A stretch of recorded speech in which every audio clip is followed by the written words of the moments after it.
ladies and gentlemen, thank you very kindly for being with us here today and allowing us this opportunity.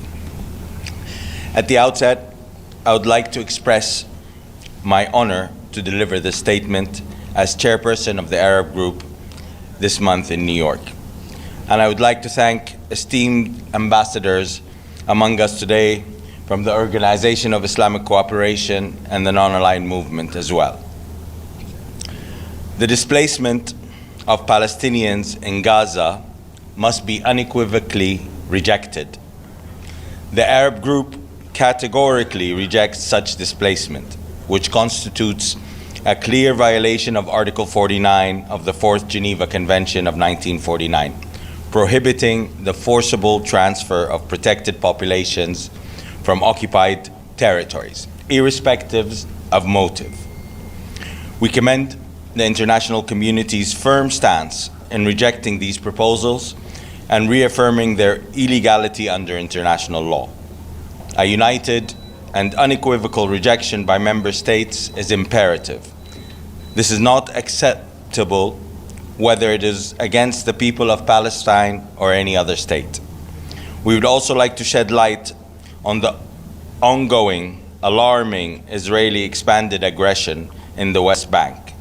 These actions are a clear violation of international law and must stop immediately. Colleagues, this very institution was founded on the fundamental pillar of upholding and respecting international law in order to maintain peace and security worldwide. And what we have been witnessing for the past 15 months is jeopardizing our multilateral system.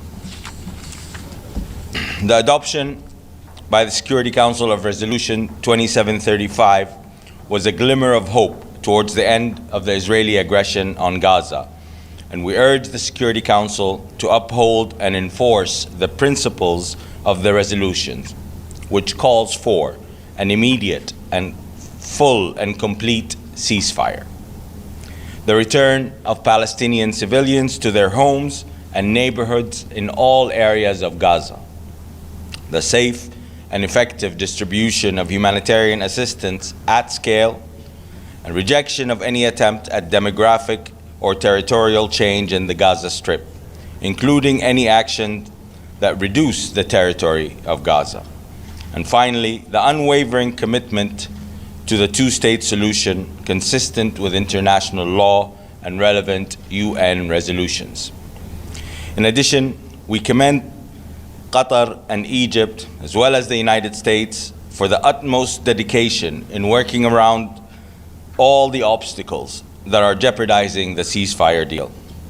The entire world supports a ceasefire in Gaza, and we all want to see its full implementation to lead to a sustainable and lasting ceasefire and to peace to the region and the world. Finally, we, the Arab countries, want to see a Riviera, a Palestinian Gazan Riviera in the independent and internationally recognized state of Palestine. With this, I give the floor to my esteemed brother, Dr. Riyad Mansour, Ambassador of the State of Palestine. Thank you, Brother Tariq. Shukran jazilan.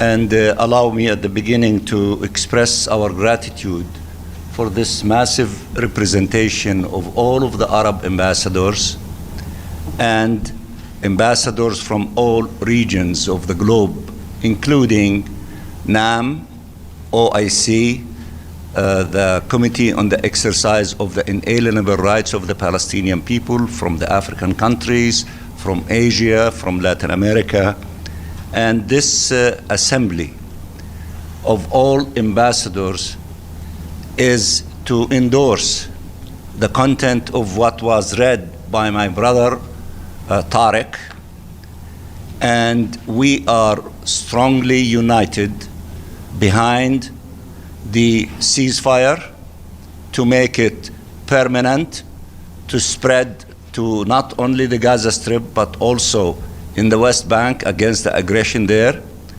and for the Israeli forces to leave the Gaza Strip and to leave the occupied West Bank, beginning with the northern part of the West Bank, and the full implementation of all provisions of the agreement through the 3 stages. In addition to that, we are united behind the implementation of Resolution 2735. It was adopted by the Security Council. No one voted against it. We want to see the implementation of that resolution as well. We had a large Arab delegation that met last week with the President of the Security Council. We conveyed this sentiment along with our rejection to the ethnic cleansing and forced transfer of the Palestinian people outside their homeland, especially those from the Gaza Strip. And we are very grateful for the Chinese ambassador who conveyed the content of our meeting, including we extended an invitation to the Security Council to come and visit the land of the State of Palestine, including the Gaza Strip. We also had yesterday a meeting of all the Arab ambassadors with all of the European Union ambassadors in their offices. It was a very powerful meeting. It was a very constructive meeting, and we converged our positions on many important issues, including the ceasefire, the implementation of the stages, and the implementation of 2735, and honoring and respecting international law, and also to oppose the violation of provisions of international law as it relates to the crime against humanity of forced transfer. We believe that such strong messages from key components of the international community, along with the Secretary General, who made it crystal clear that he opposes ethnic cleansing as it relates to the Palestinian people in the Gaza Strip. So therefore, we will continue our efforts here at the United Nations, with the Security Council, with the General Assembly, with the Secretary General and all components of the international community, not to allow further crimes to be inflicted upon the Palestinian people. What we need is to open doors for peace. What we need is a political horizon. What we need is to put an end to this illegal occupation as soon as possible, as has been articulated by the International Court of Justice, and as it has been legislated by the General Assembly, that this illegal occupation to be terminated within 1 year. We are working very hard with all partners in many things, including on the global alliance, on the two-state solution, and for the practical steps to convene an international conference as it was asked for by the General Assembly in June, under the co-chairmanship of Saudi Arabia and France.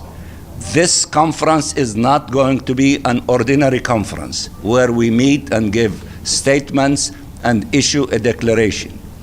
We are in the beginning stages of asking countries to declare commitments of what exactly they will do in order to contribute to putting an end to this illegal occupation. So by the time we meet in June, we will have the summation of all these practical commitments, including supporting the government of the State of Palestine, strengthening it, allowing it to be able to shoulder its responsibility vis-à-vis the Palestinian people. It means that to take practical steps against the illegal settlements and settlers. It means not to send weapons to kill the Palestinians. It means many other things, including for some countries that have not recognized the State of Palestine to do so, and it means for the Security Council to give a recommendation for the admission of the State of Palestine to full membership. These are but samples of the commitments that we expect from all member states, from political groups and regional groups, so that this time all of us will be working for the implementation of what the ICJ told us to do when they said in the General Assembly, adopt the modalities for putting an end to this illegal occupation as quickly as possible. We always work with you, the media. Please tell the story as it is accurately and contribute your efforts with our effort not to allow further crimes to be committed against the Palestinian people, especially the crime against humanity of imposing on us another Nakba, of kicking us out of our homeland. We have no homeland except Palestine. We love Palestine. We will rebuild the Gaza Strip. We will rebuild Palestine, and we will celebrate with you, inshallah, soon, the independence of the state of Palestine after the end of this illegal occupation and the membership of the state of Palestine to the United Nations. We thank you very much. Thank you, ladies and gentlemen. We appreciate your time, and this is the messaging that we had for you today. Thank you. Thank you. How is the Palestinian Riviera going to be created, and who will be involved?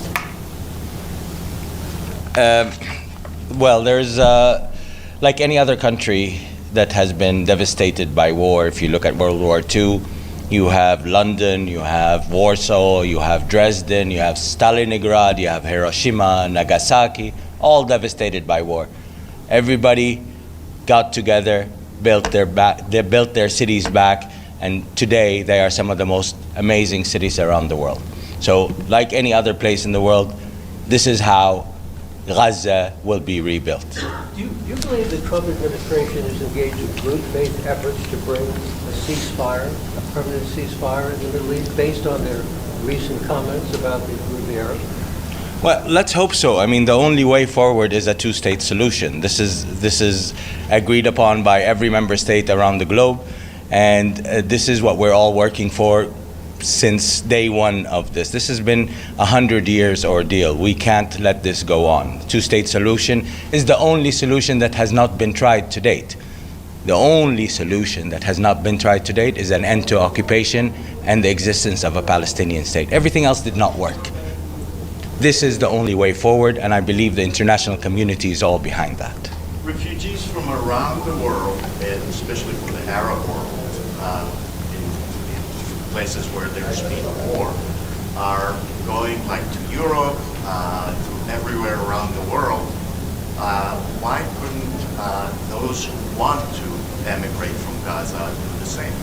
Who said those who want to are blocked from doing the same? Like everywhere else, there's no place like home. And as Dr. Riyad said, this is their home. They don't want to leave anywhere else. They have nowhere else. This is their home. Egypt does block entry to each country from Gaza. Let me just say. Yes. We should not have a theoretical debate of what the Palestinian people want and they don't want. What we need to do is to respect the wishes of the Palestinian people. The Palestinian people who marched, 500,000 of them, on their feet from the southern part of Gaza to the northern part of Gaza, knowing that they are going to destroy properties and homes, it is a clear signal that they want to go back to the places where they were born, where they have memories, where they have stories, where they have connection between them and the land. It is in our DNA. If some people tell us that they were exiled 2,000 years ago from a piece of land and then they are entitled to return to it, why is it so surprising that we, the Palestinian people, that should not be allowed to go to the places that we love the most? And then they tell us about those who were exiled 2,000, then they came and turned the desert into paradise. We are able to turn the destroyed beautiful areas that used to be beautiful in the Gaza Strip to what we want it to be. We are resilient people.